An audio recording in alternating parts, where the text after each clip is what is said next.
Welcome back to Africa Science Focus, the weekly science and development show from SciDevNet. I'm Ogechi Ekianyo. UNICEF reports that annually 262,000 babies die at birth in Nigeria, making it the second highest national total globally. Also, according to the UNICEF's 2024 Maternal and Newborn Health Disparities Report, asphyxia, when a baby doesn't get enough oxygen during birth, sepsis, the body's extreme reaction to infection, and prematurity are the leading causes of infant deaths. This is particularly true in low and middle-income countries like Nigeria, where access to high-quality, affordable neonatal care is a challenge. Our reporter, Royal Uche, spoke to Jimoh Abdulrasheed, consultant pediatrician at the Calabar Women's and Children's Hospital in Nigeria, to uncover the reasons why preterm birth is a leading cause of newborn death. With particular reference to preterm babies, who are born too soon, babies born before the 37 completed week of pregnancy. Any baby before the age of 37 weeks of gestation is termed premature baby or preterm baby, as we do call it. Of course, this type of babies they are even within prematurity or preterm bracket. You still have them, those that you say, okay, these are extremely preterm babies. You have those that you say, okay, they fall within the very preterm, and those that you say, okay, they are borderline preterm or they are near term. Those are the ones who are close enough to finally being born. This categorization is actually based on the age at which they are delivered. Below 32 weeks, 32 to 34 weeks, then 34 to just before 37 weeks. Of course, these categories of babies have some peculiar needs when they are born.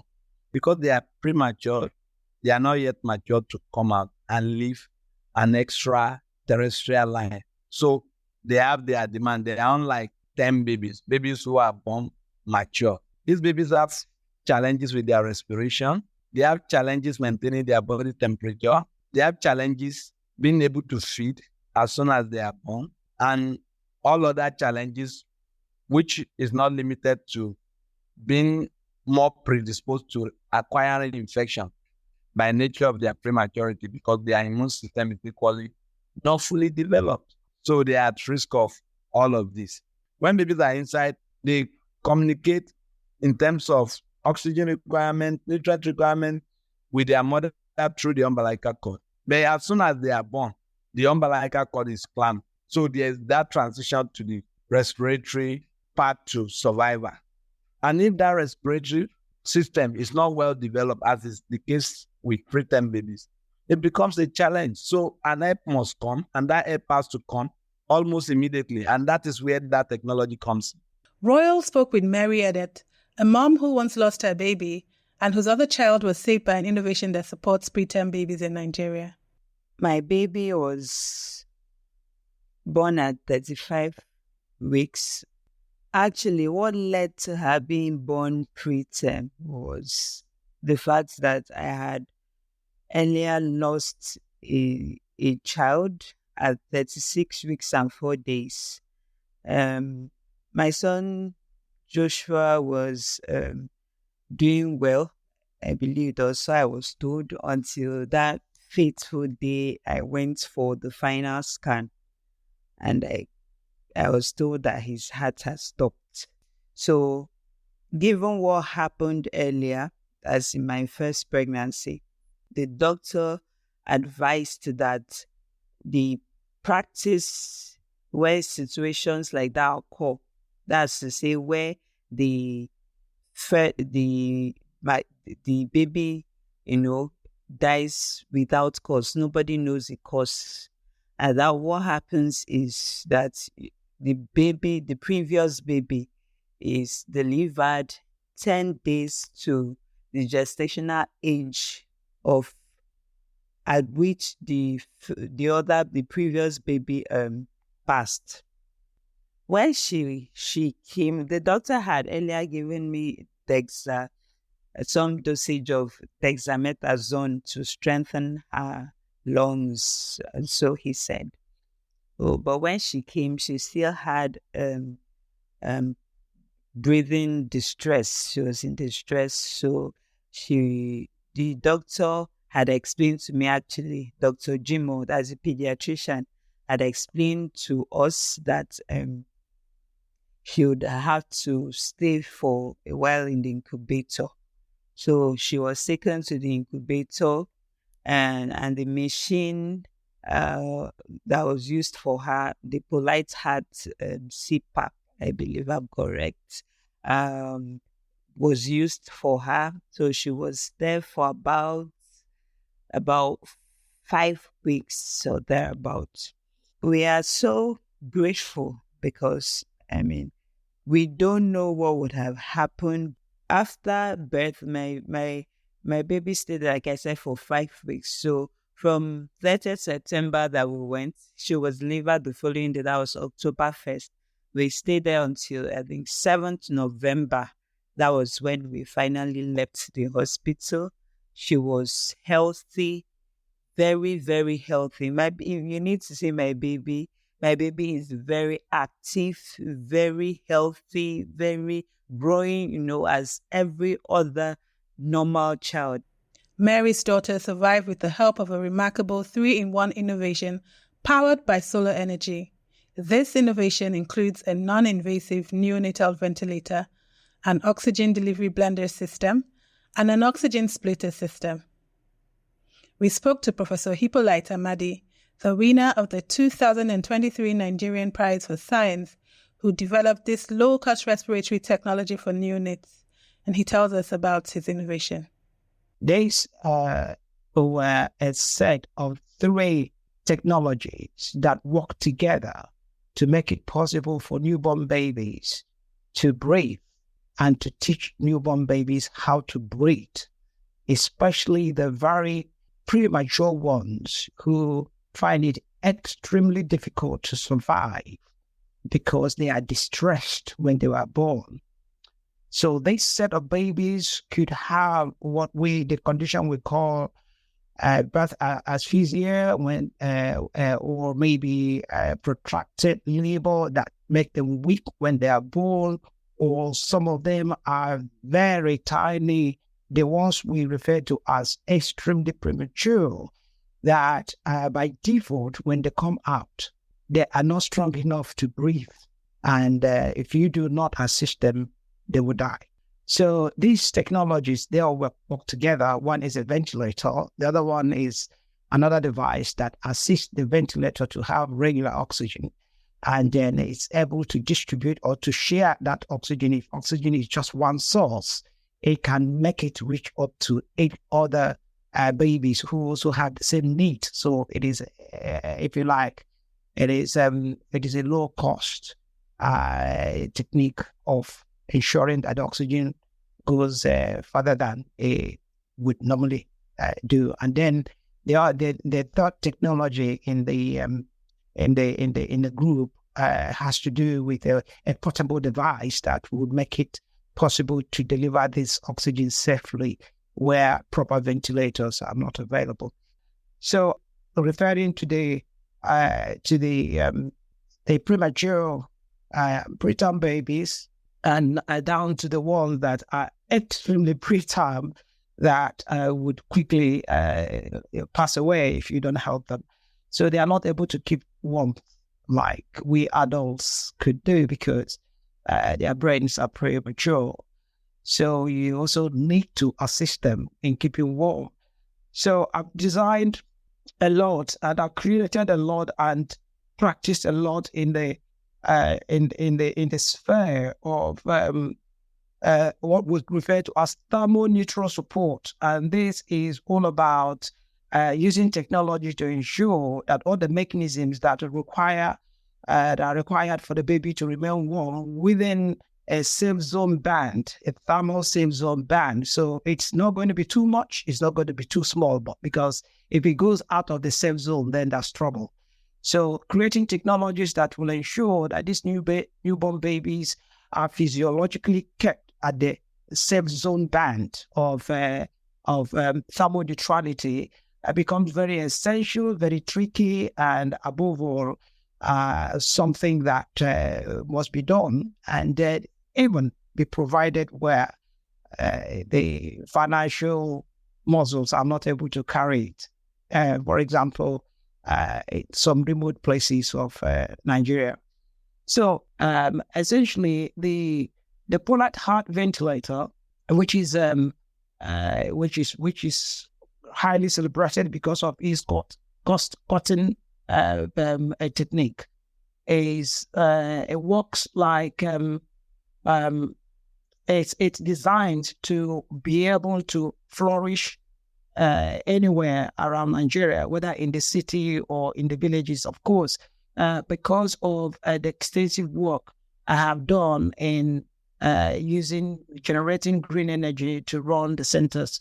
The Hippolyte heart can easily be powered through solar energy, both in the city and in the hinterlands. And what it does is it utilizes this power to amplify. I'll use the word amplifying atmospheric air because you cannot, I won't say that it produces atmospheric air, but it would have to pump atmospheric air through its components as it processes the air that it delivers to the baby. So because of this, and because it's designed to work in far remote places where there may not be a quick availability of technical expertise, I intentionally designed the system to possess two compressors, a twin compressor that work independently, so that in the event of one compressor shutting down accidentally, the baby will not be left with nothing. One compressor can still power a baby until such a time when technical help comes to put the other compressor back to work. So it's just drawn from the idea of twin aircraft engine, where on flight, or rather in flight, if one engine fails, the aircraft is still able to land with one engine on. So, and it is one of the very good, I'm still excited about that capability of the Hippolyte heart ventilator. And so the Hippolyte heart is able to probably mix the atmospheric air with an incoming oxygen that you're delivering to it, for example, through the Hippolyte oxygen splitter system, the PSS, which is also one of the three as a technologies that won the award. And when it does this, it now passes it through channels that would now get interfaced with the baby through the baby's nursery. And it delivers this to the baby's lungs. And by so doing, because it is also thermally regulated, is able to also help the baby keep the required physiological temperature of the internal organs, so that the baby will thrive very well. His innovation was deployed in public hospitals in Calabar, Cross River State, Nigeria, Minna, Niger State, and Ebonyi State in Nigeria. And health specialists like Dr. Abdulrasheed are using them. Dr. Abdulrasheed spoke to us about the impact this innovation is having on babies in the hospital he works in. The coming of this equipment has really been very helpful. Within this short span of 14, 15 months, babies that have been nursed on this machine are about 9 or 10 now. About 9 or 10. We've had, the first baby was a single thing. That's a single baby. Then we had a set of triplets who came and needed this facility. And thankfully enough, because of how the oxygen system, of course, added to the bubble CPAP, is an oxygen system, pipe oxygen system. That's the PSS. It's called Hippolyte oxygen system. It is in a way that it has splitted the oxygen to each respective, either the incubator or the cot or the resuscitative device where a baby can be nursed. So each of them has an oxygen point where if you are in need of oxygen for the baby, you are nursing in that incubator or in the resuscitative or on the cot. All you just need is connect the tube into it directly. And that way, you don't have to start carrying oxygen cylinders and crowd the entire new room with oxygen bottles. So you just keep the central oxygen and it is piped directly through the pipe system to the respective babies that will require one.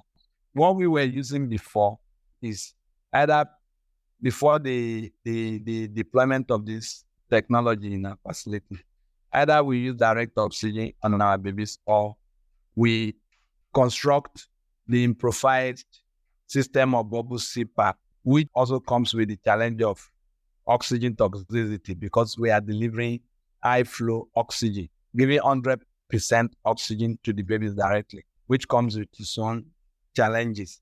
That the baby, yes, may be able to survive the period, but they may now come down with some other complication, which may be as a result of them having been exposed to high oxygen concentration.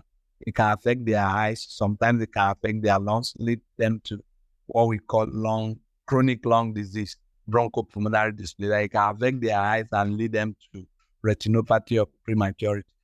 So, but the advantages that this technology has come with is that it comes with provision for blended oxygen. Blended oxygen. Yes, oxygen is still being used, but not entirely oxygen. It's also blending it with purified air so that the amount of oxygen that is eventually getting to the babies has its percentages. And of course, that can also be decided ahead of delivery because there are tables that you can always look at and say, okay, I want to give 40% of oxygen blended with certain amount of air, purified air, to deliver to the baby in order to be able to achieve normal level of oxygen in the baby. Professor Hippolite Amadi faced significant challenges in adapting these technologies for effective use in Nigeria. My number one constraint for all the technologies that I develop is money. The number one constraint in creating the technology to solve the problem of neonatology is money. So the affordability of the cost is actually way ahead. And that's why that's actually the main description of my research unit at Imperial College. This is frugal medical technology. Frugal, that is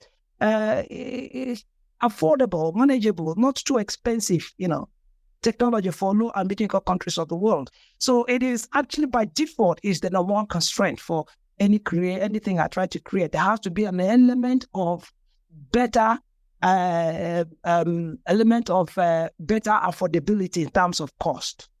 So far back in 2009, I started innovating ways of minimizing the carbon footprint of neonatal healthcare. Just to say a little bit about that. Neonatology is a branch of medicine that you cannot necessarily practice without power. It's a power guzzler. And I'll try to explain to you a little bit. This is an aspect of healthcare where you run a lot of devices, life support devices, just to keep the baby alive. So long as you have a premature baby, a baby cannot stay on his own. You have to run the incubator, run the resuscitator, run the ventilator. You need to use the food therapy machines. All these things depend on high voltage electricity conventionally to run. So in other words, you have a branch of medicine that require you to be utilizing electricity all the time, 24/7 non-stop, where it is practiced very well. The power must never go off, because when the power goes off and the baby is incubator dependent, that baby goes out of the safe zone band and that baby dies of hypothermia. Okay, if the baby cannot breathe on his own and the ventilator shuts down, the baby can't breathe and the baby dies. If the baby is jaundiced and the jaundice treatment is stopped, that baby is going to be damaged for life. You just cannot do neonatology without power. So it is one aspect of medicine that you can call a power guzzler. If it is a power guzzler, it means that if your NEPA shuts down, of course your NEPA or what I call your grid electricity, your mains power supply, it's running on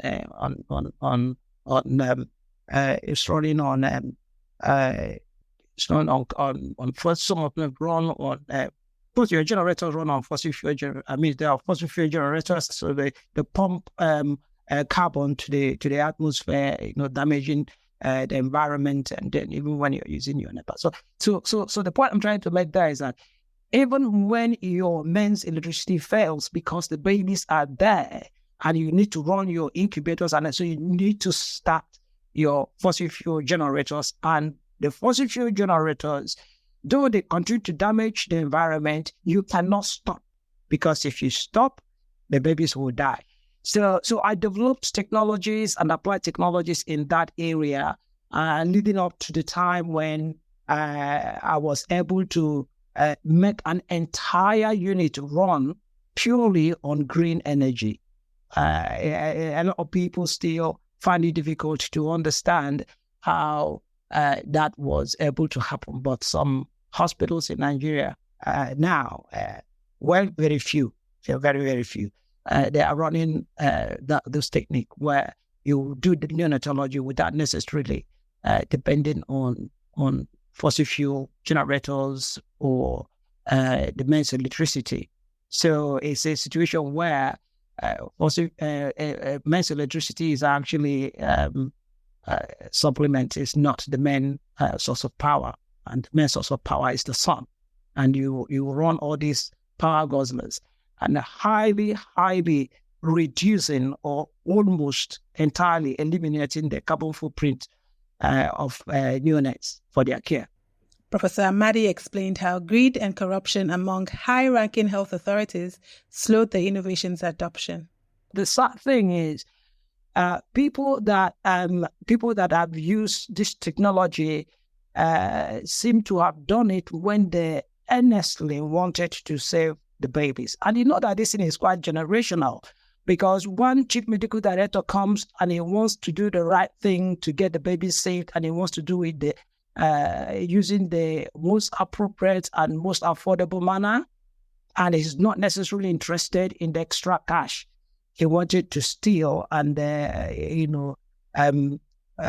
stole away, or maybe line his pocket, but just wanted to solve the problem. Then they would just look for me.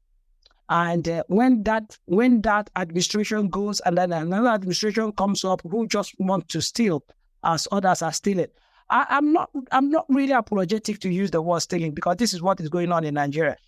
People turn the blind eye to our problems just because they want to fill up their own personal pockets, and we are actually going down for it. And then the chief medical director feels that the most important thing is for him to become super rich at the expense of these babies that will survive and be the Nigeria of tomorrow. That is wicked, epic wickedness. So I've got to say it, and I owe no person no apology. No matter who you think you are, I do not owe you any apology, but I'll say it is the truth. If you don't like it, stop the wickedness. So many of these people, they inherit from a chief medical director who have done so much. And then because the Hippolite will not let them, Hippolite is me, Hippolite will not let them use my name to steal government funds, they will say, okay, because of that, I don't want you to come to my hospital again. And then they sacrifice the lives of babies. And that is how you will see their mortality rate will just begin to soar again. Dr. Abdulrasheed tells us how he uses this technology.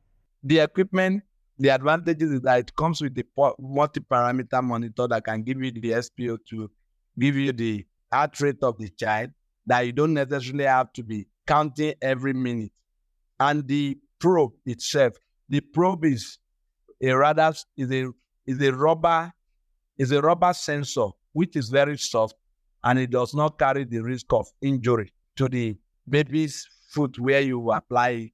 You apply it, it can be seamlessly and firmly attached to the baby without causing any skin reaction, any injury to the baby. That's also an improvement that has been made on this new one compared to the earlier ones. The earlier ones did not come with the monitor. That's the pulse oximeter that helps to monitor the oxygen the baby is getting, as well as the heart rate. That you don't need to be touching the baby every time we want to count the heart rate. And of course, if you are nursing such babies in incubator, like we do in our own facility, for the counting of their respiration, you can always do that through looking straight through the incubator. You don't necessarily have to open the incubator to touch them. To do that, you can count because the incubator is a transparent box. So you can count. So what are the shortfalls of the innovation? One particular one is the fact that the equipment is such that the equipment itself, that's the main compartment, is kept on a stand. And the stand is such that it's so light. It's so light that you need to keep it somewhere where people cannot stumble into it while you are walking within the facility, because it's very light. They're actually made of very light iron materials. So meaning that if anybody mistakenly stumble into it, you can push the equipment down on its own.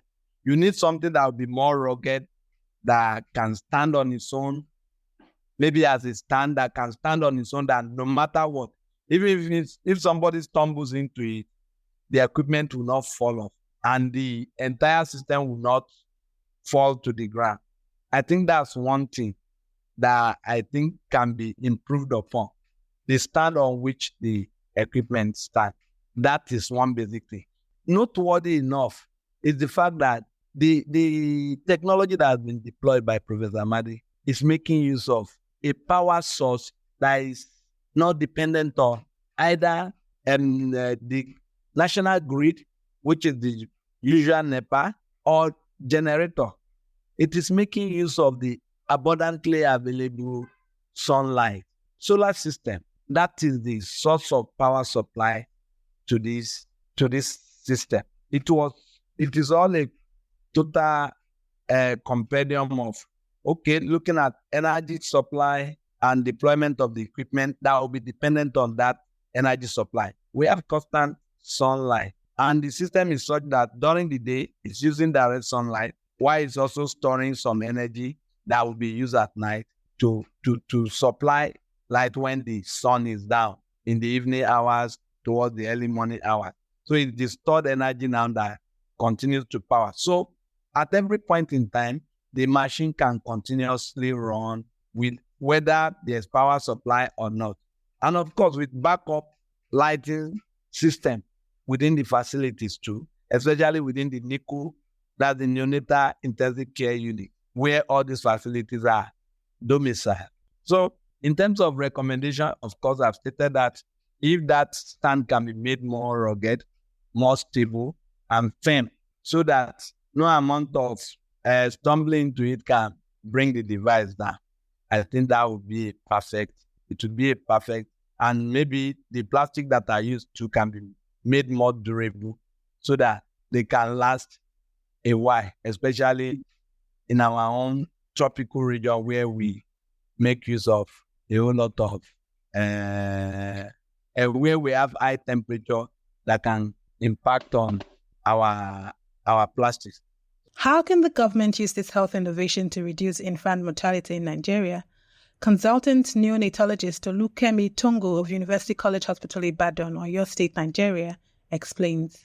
Oh, definitely. The innovation can change the narrative in terms of neonatal deaths if they are available and affordable. But at least in general terms, these oxygen splitter, oxygen blender, bubble CPAP apparatus are things that are being used all over to help babies who have breathing problems to overcome these challenges. And it has brought about a lot of improvements in their outcomes, especially those preterm babies that we give bubbles, that we give CPAP. We even have some locally improvised CPAP. Of course, they are not as efficient as factory-made bubble CPAP apparatus. But in the absence of none of any of these other ones, we have used these improvised ones to improve outcomes in babies. But certainly, we would require proper bubble CPAPs that are manufactured. But cost is a challenge, and that's what several companies or bodies have tried to overcome by making low cost or low budget apparatus in this regard. Recommendation to the government, to the private sector in terms of scale up of the innovation in Africa. Recommendation is, just of course for our government to support the production of these various innovations in our different countries and ensure that they support research so that these innovations can be developed further in a manner that they will be robust and durable, because that's one of the challenges in our environment, durability of all this equipment. So if they are durable and supported so that they can be affordable, then every baby that requires them would be able to afford them. That's all from us at Africa Science Focus today. If you want to find out more, head to the SciDevNet website. That's www.scidev.net. Today's show was produced by Alice Hurst, with editing by Ogechi Ekianyawo and Titilope Fadare, and reporting by Royal Uche. I'm Ogechi Ekianyawo. Until next time, goodbye.